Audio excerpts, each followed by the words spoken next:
Charli XCX's sound is experimental, futuristic, and edgy, blending pop with electronic and punk influences. What I love about her as an artist is that she constantly pushes the boundaries of her sound. She experiments, she's dangerous, and she's always pushing the envelope of what fits within the pop music genre. And in today's video, I'm going to break down her newest release, Speed Drive, from the Barbie movie soundtrack. So let's jump in. As always, let's have a listen to it first, and then we'll break everything down in detail.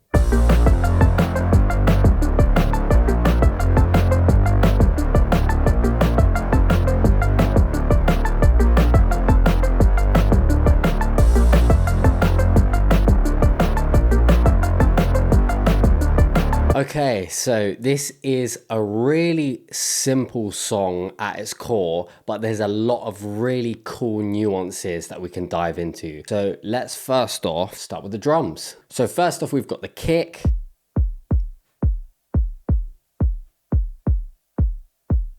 Then we've got a snare on the 2 and 4. Very tight and punchy. And then we've got a snare layer. And then we've got these hats. And then in the second part of the chorus, we've got a layer with the hats, which brings more high end. And then we've just got some crashes. So on the surface, it's a very simple and monotonous beat, but what it's full of is character. So let me show you how to get that low fidelity, hyper poppy, distorted bit crushed kind of sound. So the kick, what we've done is we've just added some attack and some release, and then I'm using Saturn and I'm really driving that.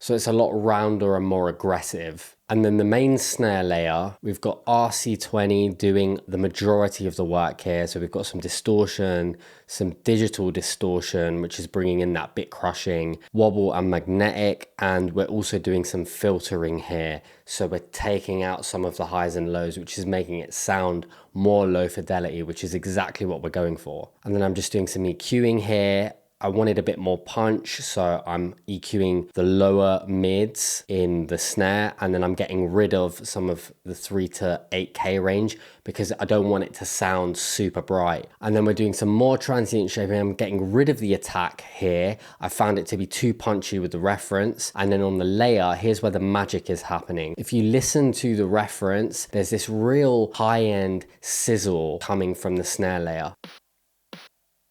The two main things that are really transforming the sound here is the digital distortion and this high shelf here. So let's turn those off and listen to the snare and then turn them on. So you can barely hear it. It just sounds like a normal snare that's got quite a lot of air, but it's quite tucked back. And then when we turn this on, it's a completely different snare sound. And layered with the main snare,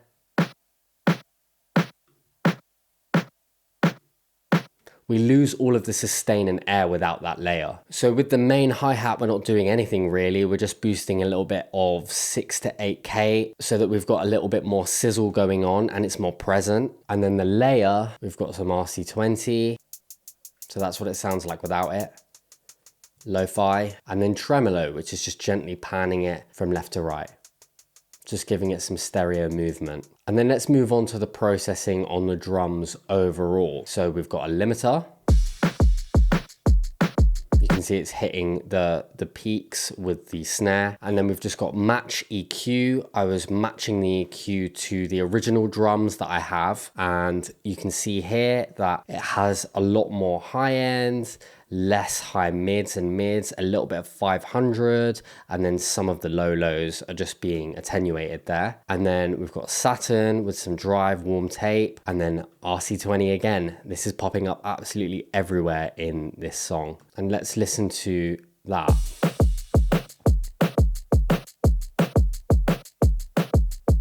And without.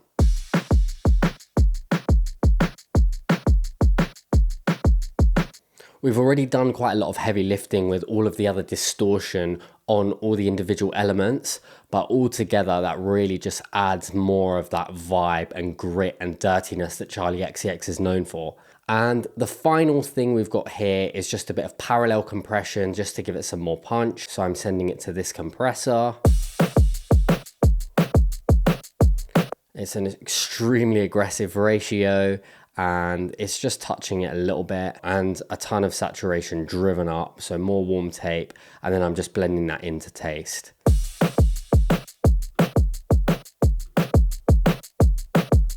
So everything is just accentuated more. It's more aggressive, it's more in your face, it's more punchy, exactly what we're going for. All right, so let's move on to the bass. So we have 3 layers here. We've got the sub, we've got the main, and we've got the fuzz.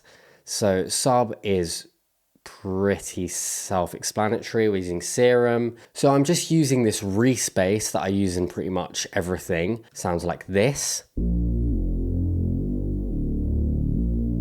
Oh, beautiful. And what I'm doing is filtering out all of the information up to 100 and below. So we've got nothing above 100 because we want this to be the sub bass. And then I've just got a directional mixer that is bringing everything to mono. Because it's a sub, I just want it to be in mono.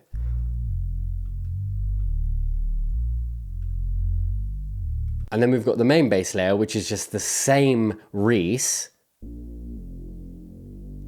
And then I'm just filtering out the lows because the sub is living there. And I'm getting rid of all of the highs and high mids and just letting it sit in this low mid area. And then I'm using sausage fattener. Oh yes, let's go. It's super aggressive. I've put the fatness all the way. I mean, I just love this for the angry sausage. Like, who doesn't love that? And then I'm just bringing the directional mixer a little bit further in so it's not all the way out because I know that's going to be taken by the next layer. Now we're starting to get that grit. And then finally, surprise, surprise, we're using the same layer again, but we're affecting it differently. I'm getting rid of all of the lows and low mids pretty much. And then I'm just attenuating some of the mids here from sort of 300 to 2K. And then I'm using Faturator, which is so good because it's got this drive and fuzz. And I knew that was exactly what I wanted here.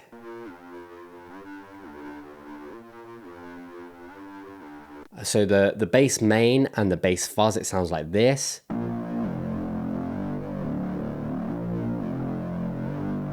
And then the sub is obviously taking the low information. It's giving it that bottom. So instantly we're in that really gritty place. I love it. So let's talk through the bass group processing. So we've got a limiter on it again. Just making sure that the bass is nice and even on all those different notes. And then we're using Decapitator, which is going to do the job of making it even more aggressive. Oh yes, let there be bass. So all we're doing here is putting the drive up and that's pretty much it. And I'm using it on the Neve and it's 100% wet. So it's just a ton of saturation. And then match EQ, just with the bass from the original, there's a little bit more lows. There was a little less highs and a bit more mids. And then we're using Track Spacer to do some smart side chaining with the kick. And I've pulled it down so it's just the mids. So if I pull the kick in, you'll see it here.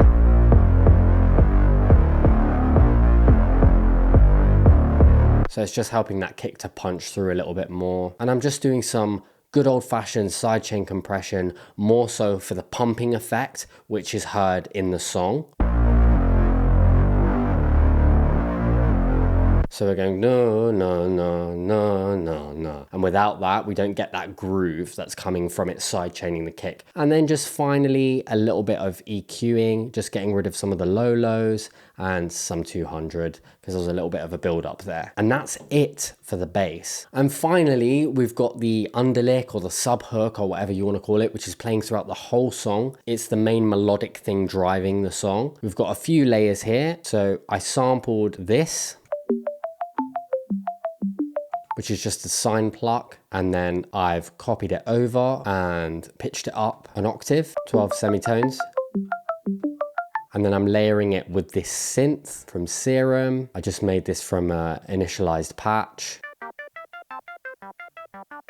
So we're using this 4088 oscillator and then this acid. The main thing going on here is the envelope is routed to the cutoff, and every time it hits, it's moving. And what I've done is played around a little bit with the resonance so that it's got that kind of nasality to it, just a little bit of distortion, a bit of compression, and then layered with that. Just adds a little bit more buzz and air to it. And then I'm EQing it a little bit, getting rid of some of the low mids, some of the mids, boosting a bit of the highs. And then shaper box, because it's gently panning throughout the whole thing from left to right, particularly in the chorus. A nice little tickling of the ears. And then the final thing that I've done here is I've just done some parallel processing. So I've got this sent to this copy all the way, and I'm just blending it in with the fader. I'm using Digitalis, which is this crazy lo-fi effects chain that does 100 different things. You can do pitch shifting, you can do bit crushing, you can do sequencing and stuttering and all that kind of thing. And for this, I'm just using the YouTube to MP3 preset. I use a lot of these presets a lot for that kind of wonky lo-fi sound, and it's just adding more of that corruption and giving it a little bit more character and imperfection, which is exactly what we're going for here. So that's it.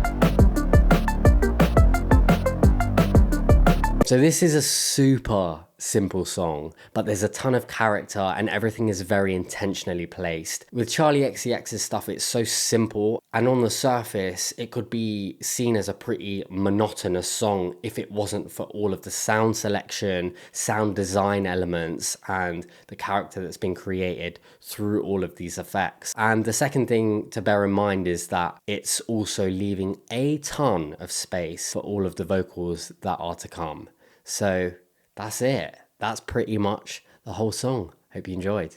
Thank you so much for watching. If you found this helpful, be sure to give it a thumbs up and consider subscribing if you haven't already. And if you want to see my top 5 vocal production tips to crush the competition, click the video right here.